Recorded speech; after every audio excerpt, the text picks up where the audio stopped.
You're listening to Fresh Look with Mazzig, presented by the Israel on Campus Coalition. Welcome back to Fresh Look.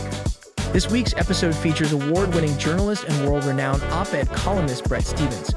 Bret is editor-in-chief of Superior Journal and an op-ed columnist at the New York Times, where he writes about foreign policy and domestic politics. Previously, he wrote Global View, the Wall Street Journal's Foreign Affairs column, for which he won the Pulitzer Prize for commentary in 2013. He was also the paper's deputy editorial page editor and a member of its editorial board. Before that, he was editor-in-chief of the Jerusalem Post, a position he assumed at age 28. At the Post, he oversaw the paper's news, editorial, and digital operations and its international editions, and also wrote a weekly column. Welcome to the show, Bret. Bret Stephens, thank you so much for joining us at the ICC Field Professional Retreat. It's a pleasure to have you here. Tell us about what it's like covering Israel and the Palestinian territories. And as a journalist, what was one side more transparent than the other? Did you feel like there was some areas that you didn't get access to in any other sides? Was one side more hiding things or anything like that? Well, I've covered Israel for now almost 25 years. I started out covering it for the Wall Street Journal as a foreign correspondent, then moved to Israel to be the editor-in-chief of the Jerusalem Post. That was a very different vista. And then afterwards returning to the Wall Street Journal, and then, of course, now at the New York Times. There's a kind of innate imbalance when it comes to coverage of the conflict for a very simple reason. By and large, Israel is a free society. It is not a republic of fear. Foreign reporters who live in Tel Aviv or Jerusalem, by and large, operate really quite openly in much the same way they would if they were covering stories here in Denver or in London or any Western city. There's never a fear that in the middle of the night there's going to be a knock on the door, that someone is going to come into harm's way because the reportage did not suit the propaganda purposes of the government. Yes, there's military censorship in Israel.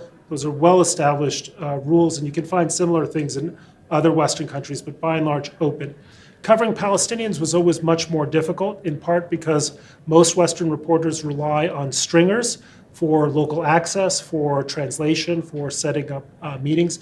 Those stringers are often Palestinian citizens, and they are vulnerable to reprisal, vulnerable to intimidation, vulnerable to having their jobs taken away from them.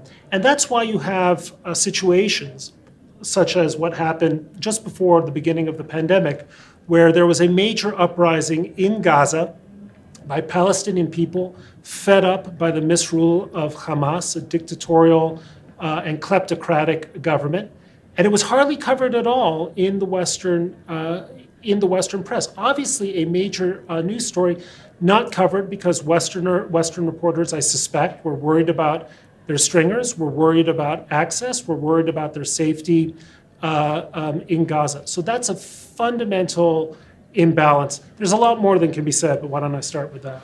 Yeah, that's really interesting. And you've been outspoken both on American and Israeli politics, and we're approaching midterm and we're approaching elections in Israel. Do you see any similarities between the countries, between the governments, between the challenges, the political challenges that they are facing today? Well, probably the word that comes to mind is polarization. Obviously, a major aspect of Israeli politics, and here in the United States as well. Another aspect is cult of personality politics.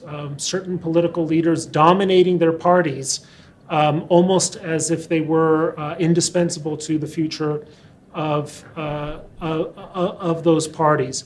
A third aspect is an increasing difficulty, if not inability, of different factions within the communities to tolerate differences, tolerate ideological differences, not treat their opponents as something other than enemies of the state or enemies of the people. It is a habit of a democratic mind to understand that those who have different political views from you nonetheless in all likelihood, have good intentions, seek common aims. And that's an aspect of democracy that I think is being lost, not just in Israel and the United States, but throughout the Western world, in which fellow citizens are increasingly seeing each other as competitors and even as enemies. It takes real statesmanship and it takes pedagogy to overcome that kind of division. And if we follow up on the division part, and I think you speak so eloquently about the Jewish community and the challenges that we're facing in regards to anti-Semitism.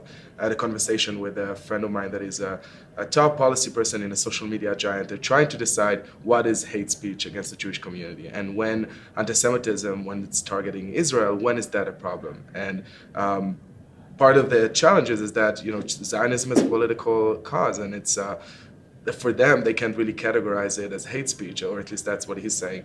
One of the suggestions that we discuss is when anti-Zionism looks very much like anti-Semitism, maybe that's the line that should be drawn. What do you make of that? Well, if it walks like a duck and quacks like a duck, it probably is a duck. Look, if you were to draw a Venn diagram between anti-Semitism and anti-Zionism, the circles would not perfectly overlap. That's absolutely true. There are Jews who are anti-Zionists for peculiar or particular religious reasons. There are Zionists who are anti-Semites because they thought, at least at some point, that better to get rid of their Jews and let them all, as they said, go to Palestine. But overwhelmingly, these circles overlap. They overlap in terms of the metaphors they use, the tropes they use, the imagery they use, and they overlap in this key respect, Hen. What is anti-Semitism? Anti-Semitism is a conspiracy theory that says the Jews are swindlers and imposters. To a 19th century European anti-Semite, what was a Jew? He was a swindler because he was trying to swindle Europeans out of their wealth, their patrimony, their government, their culture, etc. And they were imposters because Jews, according to the anti-Semite, only claimed to be German citizens or French citizens. Really, they were Semites, right? They came from someplace else. What does the anti-Zionist say? It's almost exactly the same. Jews are swindlers. They're trying to swindle the Arabs or Palestinians out of their land. And they're imposters. They claim to be originally from the Middle East, but really they're from Europe someplace, right? So you can see the essential identicality in these two prejudices. I think for Jews, given our historical experiences of prejudice, we cannot afford to close our eyes to just how prevalent this hatred is. And let's not forget, anti-Semitism has always been, like a virus, a shape-shifting phenomenon. Early anti-Semitism was religiously based. Later anti-Semitism was racially based. Current anti-Semitism comes in the form of anti-Zionism, in my view, which is essentially about nationality, right? So like the coronavirus, sometimes it takes one form and then it adapts to its hosts to take another form, but it's still essentially the same virus. It is an effort to demonize and delegitimize the Jewish people and their political aspirations. That's so important. I think one of the things that really I take with me from your talk is how we have to call out anti-Semitism wherever it is. And we've just seen recently with the 4th of July attack in Highland Park, where the media has almost completely ignored the fact that, first of all, it's a highly Jewish populated area, maybe not predominantly, but I think 50%, that the shooter really had anti-Semitic views, and probably it was a white nationalist the alleged shooter, and the investigation is still going on, as I understand. But we saw it before in Texas as well with Colleyville, where the fact that the gunman that held hostage the whole synagogue had views that were very similar to CAIR, the Council on American Islamic Relations, and that wasn't really covered anywhere, and wherever it was covered, and actually I wrote an article for Newsweek on that, and I got so much pushback from the Jewish community saying this is not what you should, from many in the Jewish community, not all of them, saying that we shouldn't make it about anti-Semitism and we should wait until we really find out all the details. What do you make of it, and how can we fight that? Well, of course we should wait until we find out all the details, right? But it's worth pointing out, that in other instances of possible hate crimes, the media didn't wait to find out all the details. Take an example. A horrific, absolutely horrendous shooting murder spree in Atlanta took place last year, in which the victims were overwhelmingly Asian American women. Now, it is, as far as I know, not at all clear that the shooter's motivation was racial hatred. It seemed to be a function of sexual frustrations of this individual, but nonetheless, the media immediately was writing lots of stories about anti-Asian hate. And what bothers me here is that distinction, which the media, when it comes to potential hate crimes against other minorities, assumes it's a hate crime, and when it comes to likely hate crimes against Jews, withholds judgment until it's absolutely irrefutable that it was anti-Semitically motivated. And that just seems to me to be happening throughout the culture, in which the standard that is applied to Jews and the standard that is applied to other minorities in the United States is very different. I'll give you another example. You know, after George Floyd's horrendous murder in 2000, people insisted that the slogan had to be Black Lives Matter. I'm not talking about the group, I'm talking about the slogan. Not all lives matter, Black Lives Matter. Okay, got it, that's the standard. When black people are being victimized, as they were in the case of George Floyd, so many other cases, let's be clear that this is a particular kind of hatred that is expressing itself, not just in a giant sea of other hatreds.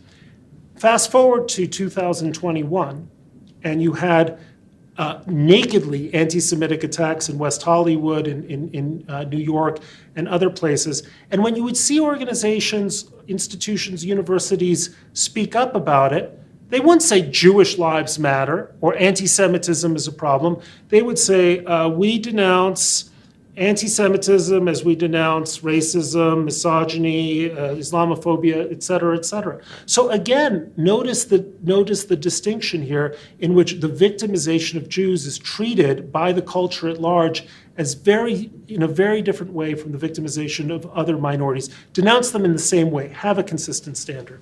Why are we afraid of doing that as well? Like, why is the Jewish community saying stop the hate rather than stop Jew hate and stop? I mean, some do stand up to this sort of hatred, but as you said, with Black Lives Matter and stop Asian hate, it's always about the victims, and it seems like we have some, I don't know if inability or fear to speak up about the hatred that is targeting us, hoping maybe fearing that it might increase if we speak about it. Do you think that's what it is? So this is speculation, but it's a little bit like discovering a weird-looking mole on your skin and saying to yourself, oh, it can't be cancer, it can't be cancer, don't check it out, don't go to the doctor. Why? Because God forbid, the doctor might say, do something about it, it's a cancer.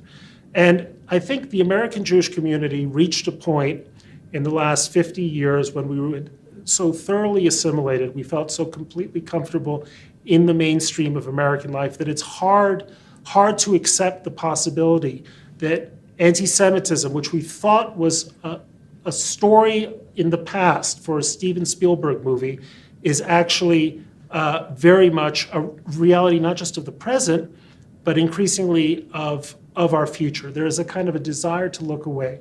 You know, one of the tragedies of Jewish life is that at our zenith, at our highest point, we have also reached our precipice. We've also reached the cliff.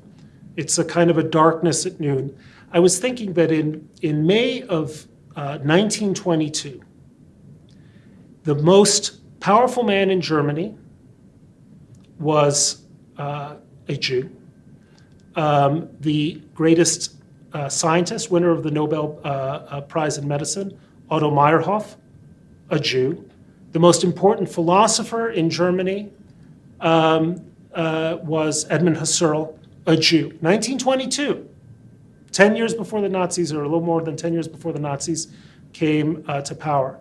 And then a month later, that powerful Jew, Walter Rathenauer, was assassinated, and you had what followed. So the Jewish story has often been, when we thought we were at our highest point, that's when tragedy began. Today in the United States, the Secretary of State is Jewish. Secretary of Treasury is Jewish. The Chief of Staff to the President is Jewish. The Senate Majority Leader is Jewish. The Secretary of Homeland Security is Jewish. These are extraordinary personal accomplishments for them, and should be a source of pride for the Jewish community. But we should not close our eyes to the fact that just because we've reached so high doesn't mean that we can't be standing at the edge of a cliff. No, it's scary, but I think it's important to note that and to bear that in mind. And I think another thing that you speak about so eloquently, and I think I know a lot of the listeners to this podcast and the viewers are pro-Israel activists, students on college campuses that wants to speak about Israel, they want to speak about anti-Semitism and fight for their community. And you're talking about Jewish pride and how important it is to really find your pride. What advice do you give those students and those that are really finding their identity being pressed or challenged by their peers, by people in the social justice movement that push them away because of their Jewish identity? First point, I don't see myself as a pro-Israel activist. I'm a journalist, and I have tried to tell the story of the Middle East as truthfully and honestly as I can, in the same way that I try to tell other stories as truthfully and honestly as I can. I just thought that in the case of Israel and its conflict with its neighbors, the story was being gotten really wrong by many of my peers in the press. So I myself don't see myself as an activist. I do, however, see myself as a very proud Jew. And I don't think there's any conflict between being a proud Jew and trying to be an honest and serious journalist. And that pride comes from knowing that I have, in my view, a unique cultural, civilizational, and personal inheritance that comes from a mother who was a hidden child in the Second World War, whose own mother fled from the Bolsheviks and the Nazis, a grandfather on my father's side who fled from Kishinev in 1903, came to this country with literally nothing. My mother and her mother arrived with $7 as stateless persons. My great-grandfather's first job was a carpenter in the Brooklyn Navy Yard. And we made ourselves as Americans, one generation after another. And that's an extraordinary story that we should be proud of. We should not think about it as a function of, quote, privilege, or as something that wasn't struggled for, or as something that in any way we should be ashamed about. And when I look at what my cousins in Israel are accomplishing in their own individual lives too, I'm proud of them as well. And I think that that kind of pride, which is no different from the pride that African Americans have in their inheritance, or Asian Americans, and so forth and so on, that we are entitled to that same measure of pride. That same measure of pride. Not more, but not less.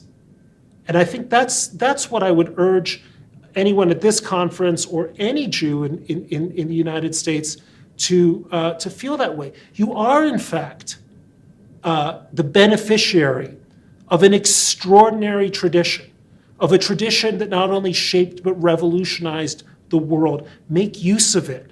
Make use of it, get to know it, and use it for your own future and the benefit of mankind. Humanity, I should say. Yeah, absolutely.